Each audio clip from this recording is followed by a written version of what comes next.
अस्सलाम वालेकुम दोस्तों। आज तारीख़ है 12 दिसंबर 2020 और मैं हूं आपकी होस्ट नबीला नकवी। दोस्तों, हाल ही में मैंने अपनी एमफिल की डिग्री कंप्लीट की है और आप सब जानते हैं कि एमफिल रिसर्च बेस्ड डिग्री है। पहले 2 सेमेस्टर कोर्स वर्क के हैं और आखिरी 2 सेमेस्टर में आपको थीसिस यानी कि रिसर्च करना होती है। रिसर्च शुरू करते वक्त सबसे पहली चीज़ होती है टॉपिक का इंतखाब, जो कि आपकी अपनी चॉइस पर डिपेंड करता है कि आप किस चीज़ पर काम करना चाह रहे हैं। टॉपिक के इंतखाब के बाद आपको साइनॉप्सिस देना होता है, जिसमें आपके टॉपिक का मुख्तसर तारुफ और मैथडोलॉजी शामिल होते हैं। यानी बेसिकली आप अपने काम का प्रपोज़ल देते हैं। जब साइनॉप्सिस आपका एक्सेप्ट हो जाता है तो इसके बाद डाटा कलेक्शन की बारी आती है। डाटा कलेक्शन के लिए आप कोई ना कोई स्टैंडर्डाइज्ड टूल यूज़ करते हैं। डाटा कलेक्शन भी बहुत थका देने वाला मरहला है, लेकिन असल में खुदा याद आता है एनालिसिस के टाइम पर। आपके कुछ हाइपोथेसिस एक्सेप्ट हो जाते हैं, कुछ रिजेक्ट हो जाते हैं। फिर नया मरहला कि आपने अपने एक्सेप्ट या रिजेक्ट हाइपोथेसिस को डिस्कस करना होता है, जिसके लिए आपके पास वाफर लिटरेचर होना चाहिए। नाज़रीन, इस सारे प्रोसेस का सबसे अहम पार्ट है एपीए का फॉर्मेट। आपने पूरे थीसिस में अगर एक डॉट भी लगाना है तो एपीए में उसके लिए भी फॉर्मेट मौजूद है और आपको इस फॉर्मेट को फॉलो करना होता है। कॉपी पेस्ट तो स्टूडेंट्स कर लेते हैं, लेकिन फिर फॉर्मेटिंग के लिए कोऑपरेटिव स्टोर्स के चक्कर लगाते हैं और अपना बहुत सारा पैसा ज़ाया कर देते हैं। तो आपकी इस मुश्किल का सोल्यूशन लाई हूँ मैं आज की वीडियो में। अगरचे कि एपीए का मैनुअल पूरी तरह से फॉलो करना बहुत मुश्किल होता है, उसको समझना भी बहुत बहुत मुश्किल है, लेकिन कुछ बहुत बेसिक चीज़ें मैं आपको आज प्रैक्टिकली करके दिखाऊंगी। दोस्तों, वीडियो में आगे बढ़ने से पहले गुजारिश है कि मेरा चैनल सब्सक्राइब करें। इस वीडियो को अपने उन दोस्तों से ज़रूर शेयर करें जो रिसर्च के प्रोसेस से गुजर रहे हैं और कमेंट्स में अपनी कीमती राय से भी ज़रूर आगाह करें। तो आइए दोस्तों, बढ़ते हैं वीडियो की जानिब। जी तो दोस्तों, ये हमने एक अपनी फ़ाइल खोल ली है। इस फाइल में हम सबसे पहले तो पेज को सेट करेंगे कि हमारे पेज का लेआउट क्या होना चाहिए। उसके लिए आप पेज लेआउट में जाएंगे, उसका साइज़ सेट करेंगे। साइज़ जो है हमारा स्टैंडर्डाइज साइज़ होता है A4 का। आप इसको A4 सिलेक्ट करेंगे। मार्जिनस में जाएंगे आप और कस्टम मार्जिनस ये आपने ज़रूर सेट करना होते हैं। अब देखिए यहाँ पे इसका मार्जिन सेट नहीं किया गया। आपने इसको टॉप पे भी 1 कर लेना है, बॉटम पे भी 1 कर लेना है, राइट पे भी 1 कर लेना है और जो लेफ़्ट साइड है इसको हम 1.5 रखते हैं। क्योंकि लेफ़्ट साइड से हमारी बाइंडिंग होना होती है थीसिस की। इसको हम ओके कर लेते हैं। तो देखिए हमारा पेज का साइज़ जो है वो सेट हो गया है। तो ये हमारा पेज लेआउट की सेटिंग थी। उसके बाद हमने क्या करना है, पेज नंबर देने हैं। पेज नंबर देने के लिए हम लोग इंसर्ट में जाएंगे। इंसर्ट में आप देखें ये यहाँ पे पेज नंबर है। पेज नंबर में आपका जो इंट्रोडक्शन से लेके रेफरेंसेस तक होता है, उसमें जो पेज नंबर आप देते हैं वो बिल्कुल टॉप ऑफ द पेज होता है और राइट साइड पे, ये देखें राइट साइड पे हमारा टॉप पे पेज नंबर आ गया है। ऐसे ही हम चेक कर लेते हैं बाकी भी। तो आगे भी हमारे नंबर हर पेज का नंबर जो है वो आ चुका है। अब हम बढ़ते हैं हेडिंग्स की जानिब। दोस्तों, जितनी भी हमारी थीसिस की हेडिंग्स होती हैं, हर हेडिंग का अपना एक अलग लेवल होता है। यानी first level of heading, second level of heading, third level of heading. यानी कि आप जैसे जैसे आगे हेडिंग्स में बढ़ते जाएंगे उनके अपने अपने लेवल्स होते हैं। अब इंट्रोडक्शन की अब देखिए बिल्कुल हमारे पास पहली पहली हेडिंग मौजूद है। तो ये हमारा क्या है, फर्स्ट लेवल ऑफ हेडिंग। आपने इसको सिलेक्ट कर लेना है। अब एपीए 7th के according first level of heading जो है वो आपका क्या होगा, अपर केस में होगा और ये होगा सेंट्रलाइज्ड होगा और बोल्ड होगा। उसके बाद हमारे पास आता है सेकंड लेवल ऑफ हेडिंग। तो यहाँ पे हमारे पास सेकंड लेवल ऑफ हेडिंग है डिप्रेशन। ठीक है, इसको भी आपने बोल्ड रखना है और ये जो है पेज के बिल्कुल लेफ़्ट साइड पे आएगा, बोल्ड होगा और ये होगा हमारे पास सेंटेंस केस में। यानी कि अगर हम इसके बाद कोई और वर्ड ऐड करते हैं, जैसे अगर हम इसी को डिप्रेसिव डिसऑर्डर कर लेते हैं तो आपने देखा कि ये हमारे पास सेंटेंस केस आ गया है। यहाँ पे मैं आपको एक शॉर्ट की बताती चलूँ कि अगर आपने कोई वर्ड कैपिटल करना है तो आपने शिफ्ट का बटन दबा के और ये देखिए डी हमारे पास कैपिटल आ गया है। यानी कि अगर आप डी से पहले, ए से पहले, एच से पहले, जे से पहले अगर आप शिफ्ट को करेंगे तो वो क्या आपके पास वो वर्ड कैपिटल होता चला जाएगा। तो फिर हम आगे बढ़ते हैं। ये हमारा हो गया सेकंड लेवल ऑफ हेडिंग, यहाँ तक सेट।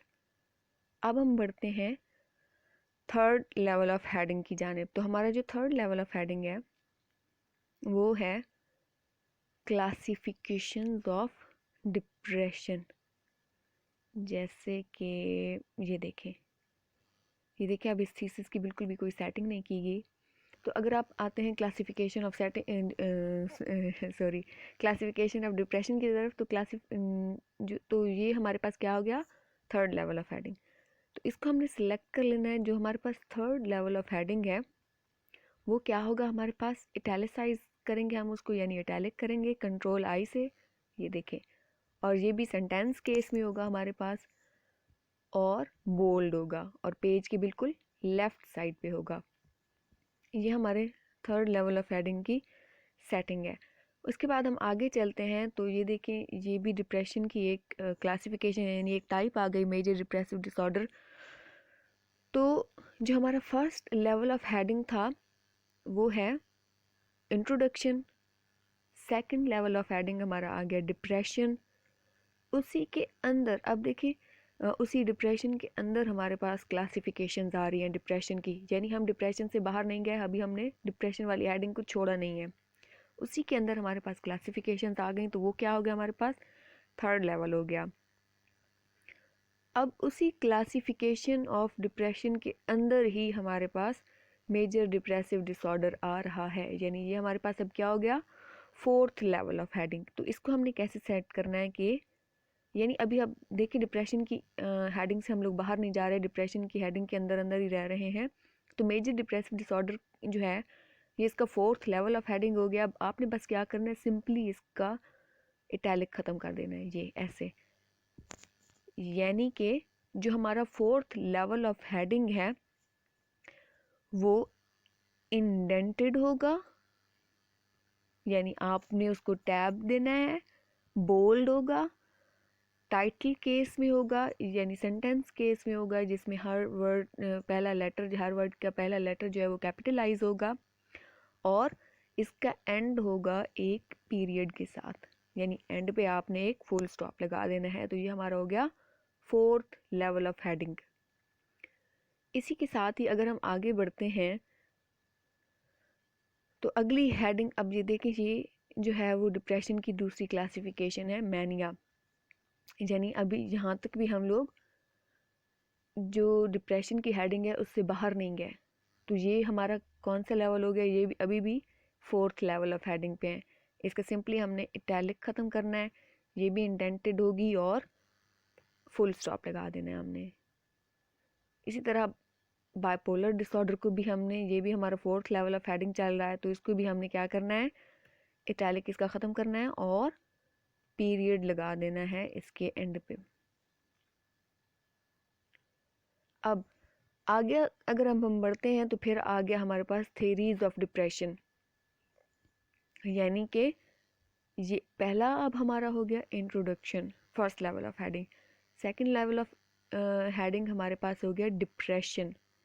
ठीक है, अब थेरीज ऑफ डिप्रेशन भी आ रहा है डिप्रेशन के अंदर, ठीक है, लेकिन ये क्लासिफिकेशन के अंदर नहीं आ रहा। तो ये जो है थेरीज ऑफ डिप्रेशन, ये हमारे पास थर्ड लेवल ऑफ हेडिंग होगा। इसको हमने सिंपली क्या करना है, इटैलिक कर लेना है। अब थेरीज ऑफ डिप्रेशन हमारे पास थर्ड लेवल आ गया। इसमें अब सिंपली जैसे हमने पहले किया है कि हमारे जो हैं थर्ड लेवल के अंदर जितनी भी हेडिंग्स आएंगी वो फोर्थ लेवल कंसीडर होंगी। तो हमने उनको क्या करना है, उनको सिंपली हमने इटैलिक नहीं करना, बोल्ड होंगी और इंडेंटेड होंगी और इनके एंड पे आएगा फुल स्टॉप। यानी यहाँ तक फोर्थ लेवल ऑफ हेडिंग आपको समझ आ गई होगी। इसके बाद अगर हम फर्ज करते हैं बायोलॉजिकल थेरीज में हम आगे बढ़ते हैं, हम देखते हैं क्या इसमें हमारे पास कुछ और हेडिंग आ सकती है या नहीं। इसमें हमारे पास कोई और मज़ीद हेडिंग नहीं आ रही बायोलॉजिकल थेरीज़ में। यानी अब हम अगर बायोलॉजिकल में थेरीज़ में इसको हम एंटर कर लेते हैं और इसको हम डिवाइड कर देते हैं सिंपली फिजियोलॉजिकल थेरीज़ और साइकोलॉजिकल थेरीज़। यानी कि इसकी एक सिंपल सी आप एग्जांपल अगर ले लें, ये हमारे पास जहाँ तक आ गया बायोलॉजिकल थेरीज़, ये हो गया फोर्थ लेवल ऑफ हेडिंग। अब इसके अंदर आ रही है, यानी बायोलॉजिकल थेरीज़ के अंदर आ रही है फिजियोलॉजिकल थेरीज़ और साइकोलॉजिकल थेरीज़। तो ये हमारी क्या हो गई फिफ्थ लेवल ऑफ हेडिंग। तो इसको भी हमने सिंपली क्या करना है, यानी अगर हम फिजियोलॉजिकल थेरी को लेते हैं, इसको हमने सिलेक्ट करना है। ये हमारे पास इटैलिक हो जाएगी, इटैलिक हो जाएगी और बोल्ड होगी, टाइटल केस में होगी। और इसका भी हम इसको एंड कैसे करेंगे, एक पीरियड के साथ। यानी अगर हम यहाँ पे कुछ भी लिख लेते हैं, ठीक है, और ये हमारे पास फोर्थ लेवल ऑफ हेडिंग हो गया। उसके बाद फोर्थ लेवल ऑफ हेडिंग के अंदर जितनी भी हमने डिटेल्स लिखनी है वो लिख लेंगी। उसके बाद अब अगर हम फिजियोलॉजिकल थेरीज की तरफ आते हैं तो वो हमारे फिफ्थ लेवल ऑफ हेडिंग होगा। उसको हमने क्या करना है, इंडेंट करना है, यानी टैब देना है और इटैलिक करना है और उसके एंड पे क्या करना है, एक पीरियड देना है। ये जो पीरियड आपने देना है ये बस आपने फिफ्थ लेवल ऑफ हेडिंग और फोर्थ में देना है। ऊपर जितनी भी हमारे पास हेडिंग्स गुजरी हैं आपने उसमें पीरियड नहीं देना। ये हमारी सेट हो गई हेडिंग्स। यानी ये बहुत ही कुछ सिंपल सी चीज़ें होती हैं जिनके लिए हम किसी न किसी की हेल्प ले रहे होते हैं। अगली चीज़ हमारे पास आ जाती है पैराग्राफ की सेटिंग, कि आपने पैराग्राफ की क्या सेटिंग करनी है और कैसे करनी है। उसके लिए आपने क्या करना है, पहले तो लाइन स्पेसिंग आपने देखनी होगी कि आपकी लाइन स्पेसिंग क्या होनी चाहिए। ठीक है, लाइन स्पेसिंग हमारे पास होनी चाहिए, यहाँ पैराग्राफ में जाके हम लोग 1.5 कर लेंगे इसको। यानी हमारे जो है स्टैंडर्ड साइज़ जो है स्पेसिंग का वो क्या है, 1.5। दूसरी चीज़ आपने देखनी है कि आपका दो पैराग्राफ के दरमियान कितना फासला होना चाहिए। तो इसको हम सिलेक्ट कर लेंगे। ये देखिए अब एक तरह से हमारे पास दो पैराग्राफ का आपस में हमने क्या सेट करना है, स्पेसिंग सेट करनी है। इसके लिए हम पैराग्राफ में ये देखें, ये छोटा सा एरो का एक साइन है, हम इसको क्लिक करेंगे तो ये देखिए यहाँ पे पैराग्राफ की बिफोर और आफ्टर की स्पेसिंग सेट नहीं की हुई है हमारे पास। तो हमने इसको क्या कर लेना है, 12 pt, 12 pt before and 12 pt after. Okay, अब ये देखिए हमारे पास इसकी सेटिंग हो चुकी है, यानी 12 pt हमारे पास आ चुकी है। ये देखिए यहाँ पे इसकी सेटिंग नहीं की हुई और इसको भी हम अगर बैक स्पेस लेंगे तो ये हमारे पास ऑटोमेटिकली सेट हो गई है, ये 12 pt ही होगी। लेकिन अब यहाँ पे देखिए, यहाँ पे हमारे पास दो पैराग्राफ की आपस की सेटिंग सेट नहीं है। तो हमने इसको क्या करना है, यहाँ जाएंगे और सिंपली इसको 12 pt कर लेंगे और ओके। ऐसे ही अब हमने सारे को सेट कर लेना है। इसी तरह अगर हम बढ़ते हैं हेडिंग की जानिब, जैसे हमारे पास ये सेकंड लेवल ऑफ हेडिंग आ गई, तो हमने क्या करना है, इनको सिलेक्ट करना है। ठीक है, पहले तो हम इसकी सेट, ये देखिए इनके दरमियान स्पेस बहुत ज़्यादा है, इनकी स्पेस आपस में हमने सेट कर लेनी है। ठीक है, अब हमने इसको सिलेक्ट करना है, ठीक है, और यहाँ से 12 PT कर लेना है। ओके, यानी ये अब हमारे पास आप देखें कि यहाँ पे हमारे पास अब स्पेस कोई नहीं आ रही। यहाँ से हम नीचे आएंगे तो ये स्पेस हमारे पास नहीं है।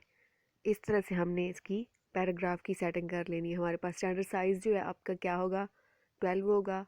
टाइम्स न्यू रोमन रखना है आपने। और हर पैराग्राफ जो है, हर पैराग्राफ का स्टार्ट आपने क्या करना है, टैब दे के करना है, यानी इंडेंटेड होना चाहिए आपका। उसके बाद हम बढ़ते हैं साइटेशंस की तरफ। जो साइटेशंस हैं वो मुख्तलिफ़ तरह से हमारे पास आ रही होती हैं।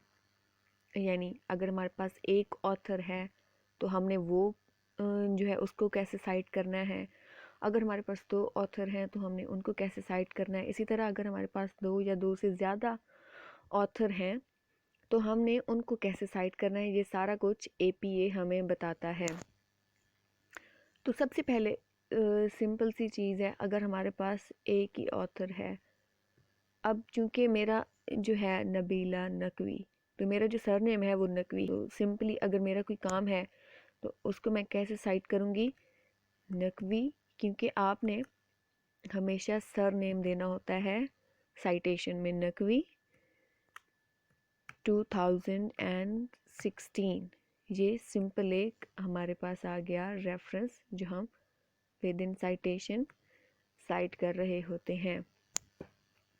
इसी तरह अगर अब हम आगे बढ़ते हैं और हमारे पास दो ऑथर आ जाते हैं तो हमने उनको कैसे करना है कि अगर तो वो आ रहे हैं हेडिंग के सॉरी ब्रैकेट्स के अंदर, ठीक है, पैरेंथेसिस जो होता है उसके अंदर आ रहे हैं, तो आपने उसको कैसे करना है, उनके दरमियान में आपने एम्परसेंड का साइन देना है। नकवी एंड जाहिद, यानी ये आपके पास दो ऑथर आ गए, इनके दरमियान आपने ये वाला एम्परसेंड का साइन देना है और 2016। ऐसे ही अगर आपने जो है करना है इसको, इसके बाहर देना है, यानी जो है ब्रैकेट्स में नहीं आ रहा, तो फिर आपने इसके दोनों ऑथर्स के दरमियान सिंपली क्या लिखना है, AND, जैसे कि एंड लिखते हैं आपने वही एंड लिख देना है। उसके बाद हम बढ़ते हैं कि अगर हमारे पास दो या दो तो जब आ गए ऑथर हमारे पास तो हमने उनके दरमियान या एम्परसेंड का साइन देना है या एंड लिख देना है। इसी तरह अगर हम बढ़ते हैं, हमारे पास तीन या तीन से ज़्यादा ऑथर आ जाते हैं, तब हमने क्या करना है, APA 6 जो था उसमें अगर हमने पहली बार नबीला और इसके साथ हमारे पास बहुत सारे अगर ऑथर हैं तो हमने क्या, हर ऑथर का नाम अगर हम उसको एक बार साइट कर रहे हैं तो आपने सबका नाम लिखना होता था, नबीला, जाहिद और इसी तरह से करके शाइस्ता, ठीक है, यानी आपने सबको लिखना होता था पहली बार में। लेकिन अगर आप उन्हीं का काम दोबारा साइट कर रहे हैं तो फिर आपने एट ऑल कर, नबीला एट ऑल करना है, ठीक है, सिंपली।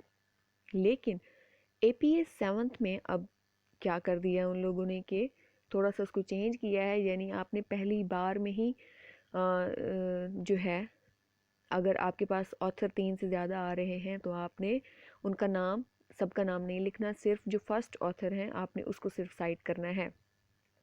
तो अगर हमारे पास आ जाते हैं तीन या तीन, अगर हम यहीं देखते हैं नकवी जाहिद, ऊपर वाले को हम सेट कर लेते हैं Naqvi Zahid and for example हम यहाँ पे ले लेते हैं नबीला ही ले लेते हैं, यानी ये अब हमारे पास तीन ऑथर आ गए हैं यहाँ पे। तो तब आपने क्या करना है, इसको आप कैसे सेट करेंगे, नबीला या नकवी एट ऑल कर लेंगे, ठीक है, और आगे इसका जो ईयर है वो मेंशन कर देंगे। अब एट ऑल जब आपने करना है तो एट ऑल के आल के आगे, एट ऑल के आगे आपने क्या करना है, पहले डॉट देना है और फिर यानी पीरियड देना है और फिर उसके आगे आपने कोमा देना है। लेकिन जब आप इसको बगैर ब्रैकेट के साइड करेंगे तो फिर आपके पास जहाँ पर कोमा नहीं आएगा। इसी तरह अगला जो रेफरेंस है उसको आपने कैसे सेट करना है कि अगर आपके पास आ रहा है नबीला, शाइस्ता, सना, शजिया एंड अतिया और नबीला, शाइस्ता, निदा, हुमा एंड रुबीना, यानी यहाँ पे अब नबीला और शाइस्ता जो है वो दोनों में कॉमन है और ईयर भी कॉमन है, ठीक है। ईयर को आप छोड़ें, नबीला और शाइस्ता दोनों में कॉमन आ रहा है, ठीक है। यानी आप अगर यहाँ पे नबीला एट ऑल करेंगे तब भी कन्फ्यूजन क्रिएट होगी, और यहाँ पे भी अगर दूसरे में भी आप लेते हैं नबीला एट ऑल करते हैं तो तब भी कन्फ्यूजन क्रिएट होगी। तो इस कन्फ्यूजन से बचने के लिए आपने क्या करना है कि पहले 3 ऑथर्स को साइड करना है, नबीला, शाइस्ता सना और नबीला शाइस्ता निदा। यानी कि आपने 3 ऑथर्स फिर साइड करने हैं। अगर तो एक ही बार आ रहा है तो फिर आपने नबीला एट ऑल ही कर देना है, लेकिन अगर थोड़ी सी इसमें आपको लगता है कि कन्फ्यूजन क्रिएट होगी तो फिर आपने 3 को साइड करना होगा वहाँ पे। अब अगर देखें कि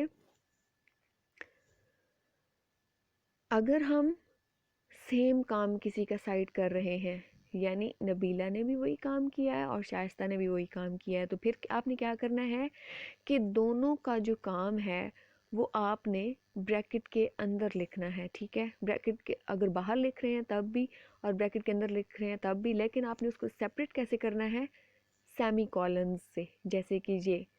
और इसको आपने कैसे करना है, अल्फ़ाबेटिकली करना है। यानी कि पहले आपने करना है नबीला का काम और फिर आपने करना है शाइस्ता का काम। इसको आपने अल्फ़ाबेटिकली सेट कर लेना है। इसी तरह अगर आप if you cite multiple works by the same author in the same parenthetical citation, give the author's name only once and follow with dates. No date citation go first, then years, then in press citation। यानी कि अगर आप एक ही author के multiple काम को site करना चाह रहे हैं तो आपने क्या करना है, डेट और ईयर के अकॉर्डिंग उसको वहाँ पे मेंशन करना है। यानी जैसे जैसे उसकी डेट, जिसकी पहले डेट आ रही है, आपने उसके हिसाब से उसको सेट करते जाना है, ठीक है। अगला हमारे पास है author with the same last name. अगर जो है आपके पास, अब देखें सेम ऑथर जो है, ऑथर डिफरेंट है, ठीक है, लेकिन उनका जो लास्ट नेम है वो सेम आ रहा है। जैसे यहाँ पे अगर हम इसको सेट कर लेते हैं, नकवी है और यहाँ पर भी नकवी है, ठीक है। तो आपने क्या करना है, इसको आपने सेट करना होगा, क्योंकि ये तो कन्फ्यूजन क्रिएट हो रही है, ये कौन से नकवी का काम है और ये कौन से नकवी का काम है। तो इसको सेट करने के लिए आपने क्या करना है, सिंपली उसका पहला जो है नाम, वो आपने उसका पहला लेटर लिख लेना है। यानी कि नबीला नकवी का आप एन लिख लेंगे। इसी तरह ये इस नकवी की कन्फ्यूजन से बचने के लिए आपने क्या करना है, यहाँ पे आप कर लेंगे हुमा नकवी का एच कर देंगे आप, ठीक है। यानी यहाँ पे आप जो उस, यानी अब यहाँ पे कोई कन्फ्यूजन नहीं रही, वो अलग काम है, वो अलग काम है। इसी तरह अगर मेरा ही काम दो मुख्तलिफ टाइम में हुआ है, ठीक है, यानी कि सॉरी टाइम एक ही है, 2016 में ही हुआ है, लेकिन उनकी जो है रिसर्च फाइंडिंग्स हैं वो या तो सेम है या डिफरेंट है, ठीक है। तब आपने उसको, लेकिन ईयर सेम है, तो तब आपने क्या करना है, आपने सिंपली करना है उसको जो उसका ईयर है उसके साथ ए लगा देना है। यानी ये काम मेरा पहले था, उसके बाद उसी साल में जब मैंने दूसरा काम किया तो उसकी फाइंडिंग्स फलां थी, तो फिर आपने उसको उसके साथ बी लगा देना है। तो ये हमारे पास सिंपल सी कुछ सेटिंग्स हैं जो कि हमें करनी नहीं आ रही होती और हमें करनी आनी चाहिए, और ये बहुत ही सिंपल है, आप इसको खुद भी कर सकते हैं। इसके लिए आपको किसी भी कोऑपरेटिव स्टोर पे भागने की बिल्कुल भी कोई ज़रूरत नहीं है। आप सिंपली घर बैठ के भी खुद कर सकते हैं, अपने सुपरवाइज़र से पूछ सकते हैं, या फिर अगर आपको थीसिस से रिलेटेड किसी भी चीज़ के बारे में पूछना हो तो आप मुझसे रब्ता कर सकते हैं। उसके अलावा अगर आपने असाइनमेंट्स वगैरह करवानी है या फॉर्मेटिंग करवानी है, प्लेजरिज्म रिमूव करवाना है, किसी भी किस्म के थीसिस के काम के लिए आप मुझसे कांटेक्ट कर सकते हैं। और मैं उम्मीद करती हूँ कि आप लोगों को ये वीडियो पसंद आएगी और आप इसको शेयर भी करें ताकि ज़्यादा से ज़्यादा लोग जो है वो एपीए की फॉर्मेटिंग जान सकें, जो कि ज़रूरी है हमारे लिए जानना। ख़ास तौर पे जो रिसर्च स्टूडेंट्स हैं उनके लिए तो ये जानना बहुत ही ज़रूरी है। और इसके अलावा आप लोगों से इल्तमास है कि आप दुआ किया करें, अपनी दुआ में ज़रूर याद रखा करें। और बस आज के लेक्चर में बस यही बताना था आपको एपीए की थोड़ी फॉर्मेटिंग, क्योंकि मेरे काफ़ी क्लास फेलोज़ को भी इस हवाले से जो मुश्किलात पेश आई हैं, मुझे ख़ुद को बहुत मुश्किलात पेश आई थी। और बंदा जब बार बार करता है कोई भी चीज़ तो आपकी उस पर ग्रिप आना शुरू हो जाती है आहिस्ता आहिस्ता। अब मुझे कुछ जूनियर्स ने भी कहा है कि हमारी इस हवाले से हेल्प कर दें, तो ये वीडियो मैंने उनके लिए भी क्रिएट की है ताकि उन लोगों को भी इससे फ़ायदा पहुंच सके और आप लोग भी इससे फ़ायदा उठा सकें। तो आप लोग ये ज़रूर देखें और अपने फ्रेंड्स से भी शेयर करिएगा। बहुत शुक्रिया। अल्लाह हाफिज़।